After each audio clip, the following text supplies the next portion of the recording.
hinuma salphannee hin banne kabajamtootaaf jaallatamtoota ilmaan Oromoo viidiyoo kanan laayikii 2000 godhiiti viidiyoo gurbaa artiistii Sooninaaf Adam jedhamu ilaaluu feeta taanaan iccitiin jabaan na qaqqabee jira maaliifan hanga yoonaatti saaxiluu dhiisee maaliif immoo gurbaan kun saaxilamuun barbaachise artiistii Oromooti mucaa ol guddataa jiru Sooninaaf Adam akkamitti shamarran ulfeessa kan jedhuuf waan inni shamarran Oromoo irratti godhaa jiru iccitii isin dhagahuu qabdan har'a isiniin gahuun barbaada laayikii godhi viidiyoo ragaa wajjiniin isiniif ka'a yoo ati laayikii goote baay'iste viidiyoo sana dhumarratti ragaa guutuu wajjin sagalee intalaa waan inni jedhe akka inni jarri intini godhe waan inni godhe hunda isaan isiniif qabadhee dhufe artiist Sooninaaf Adam shamarran nama meeqa ulfeesse dhiibbaa akkamii irraan ga'e shamarran kan jedhu baay'eetu keessaanillee natti ergamaa jiru har'a sana saaxiluudhaafan dhufe hamma laayikiin baay'eetutti calliseen ta'a cal jedhi laayikii kana daawwadhuuti laayikii qofa godhu laayikiin gootu taanaan giroo keetiin laaltu of jalaan bulooksi godha hunda kee nama laaltii callistee baatu viidiyoo Sooninaaf artiistii dheengadda koonsartii Dubaayitti gaggeeffate hin beektani hundi keessanuu sababa isaatiin balaan guddaan lola Dubaayiif Kaayiroo kanatti asliin waa meeqa wal jedhamaa ture har'a rabbiin Sooninaaf Adam waan ajaa'ibaatiin rabbiin gadi baase jechuudha hundi keessanuu viidiyoo kana laaltanii irraa barachuu qabdu waan ta'e ho'isuudhaan dura akkasi waa barattanuufani ilmaan Oromoo viidiyoo kana sheer godhi cal jettee lallaaliin egaa bayna jedhaa yookiin sheer godhi gaafa siin jedhan sheer godhi yookiin bayi yaa baasu viidiyoo kana Oromoon irraa habaratu ilmaan Oromoo irraa habaratu maal callistee teessee nama laal moo akka wanta kana saaxilamuu si aarsa atis wajjiniin waan akkasii godhatta yebo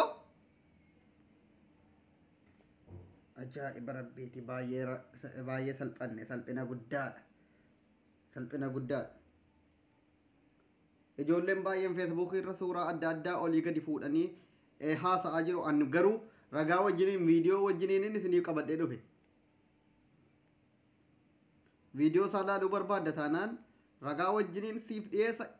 eenyunni akkanatti erge gaafachuun hin barbaachisu viidiyoo qofa laaltee namni kun nama akkamiiti jettee ragaa wajjiniin qabattee dhiyaatta waan ta'eef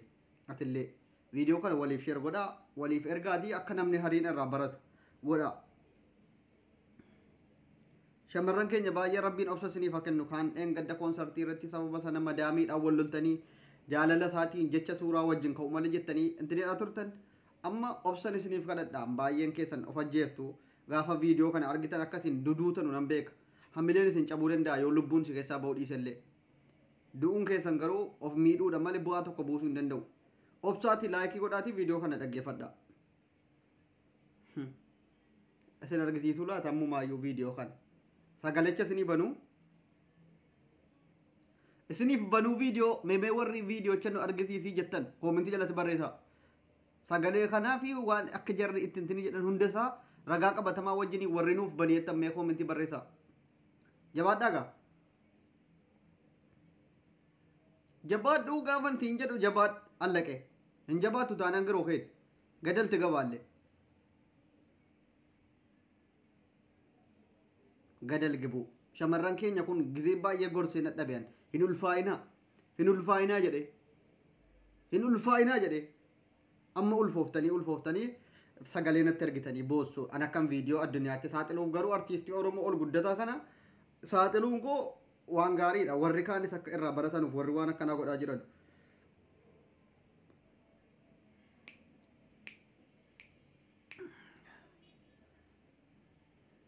wallahi viidiyoo sana hammasin laayikii 2000 geessanutti isinin argisiisu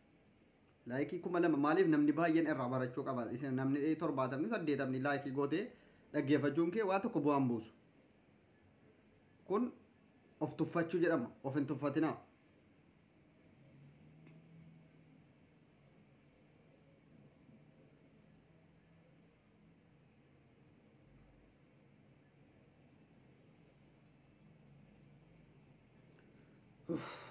baay'ee tokko nama gaddisiisa viidiyoon kana gaafa laalu amanuu dadhabe Egaa kabajamtootaaf jaallatamtoota hordoftoota keenya baay'een keessan viidiyoo kana ilaaluudhaaf akkasin ta'aa jirtan nan beeka. Laayikii gootaniittus galatoomaa. Warri laayikii gootan hundi keessan ulfaadha. Artiist Sooninaaf Adam jechuun nama sirba qabsoo sirbuudhaan beekamuu fi artiistii jabaa sagalee bareedaa qabu. An akka dhuunfaa kootiitti namni kun nama jabaa Oromoon jabeeffachuu qabu. Yeroo baay'ee sirba isaallee irratti tiiktookii irratti reakshin irratti jedhee gurbaa kana baay'ee nama jaallatudha akka kootiitti. Amma inaaftonni tokko sababa dheengadda walitti bu'ame qofaaf artiistii Sooninaaf Adam viidiyoo shamarran waraabuudhaan sodaachisee ji'aan birrii irraa nyaata ulfeessee irraa badee maaloodha jechuun miidiyaa kana irratti haasa'u Oromoon otuu wal cabsuu irra wal guddisuudhaaf ta'aabe akka baay'ina keenyaatiin har'a asin jiru. Gurbaa xaa'imaa reefas bahu kana gurbaa reef kaasetta albama tokko baasee addunyaan akka ajaa'ibaatti sagalee isaa kana dinqisiifattee jaallataattu kana isin cabsuudhaaf jecha waan miidiyaa irratti dhimma dhuunfaa namni wal jaallata wal ulfeessaa wal keessaa baasaa yoo barbaaden daha yoo barbaaden dhiir amma inni Dubaayin koonsartii isaa eebbifachuudhaaf dhaqee achi jira. Sooninaaf Adam kan inni biyyaa ba'e intala durbaa ulfeessee maaloo ta'ee jettanii haasaa jirtu. No. Sooninaaf Adam inshaallah kudhana ulfeessu jaallattee kenniteef malee waa dirqiidhaan namni gudeede hin jiru. Asirratti wanti wal hubachuu qabnu shamarran jaallattee jala ciiftee kiniina fayyadamuun mirgasii ture gaafas. Yoo ulfaa'uu hin dandeenye yoo ulfaa'uudhaaf hin jenne fedhii immoo wajjiniin fayyadamte marfee waraannachuun mirgasiiti. Dhiirri tokko marfee fudhatteettaa kiniina fudhatteettaa maaloodhaa jedhee si waga'uu hin danda'u. Si jaallata si wajjin jiraata fudhadheera jettee situ ofiif jedhee of eega. Har'a garuu nan ulfaa'e maaloodha itti maqaa artiistii gabbaatee warri balleessuu barbaaddu Sooninaaf Adam du'ee isin caala hunda keessan ani isinitti himaan. An gurbaan kun dhimma dhuunfaati waa'ee waa ulfeessuu. Dhiirri ulfeessuudhumaaf dhalate haa ulfeessu tarreetti naqee kuma haa ulfeessu. Isin maaltu dhimnaan miidiyaa irratti gadi baatanii waan akkanaatiin nama ulfeesse maal ta'ee jettanii haasa'uun isin barbaachisa. Haa ulfeessu reesii kenniteefi barri bana argatee itti naqe hin ulfaa'e kalaa sallaqe barrii kan kee cufachuun gaafas kan kee ture. Erga immoo sitti fe'amee ka'e gabbaatee akkana na godhe maal sii goona ree nuti miidiyaa irratti gabbaatee intini jechuun kee. Meeqa wal ulfeessee wal keessaa baasee maal jedhaa olaara baasii ree dhaqee of keessaa waslaatta na ulfe dirqiidhaan si qabee si gudeede moo maali shamarran ulfeessee biyyaa baqatee jaalala khalaas wal jaallattee utuu waliin fuudhin akkamitti daabboo kan kee kennita silaati balagee waan akkanaa dhiisaa artiistiin kun haa guddatu jajjabeessaaf sirba isaa reef ol guddataa jira galatoomaa kanuma jechuun barbaadaan waa biraa jechuun fedhu.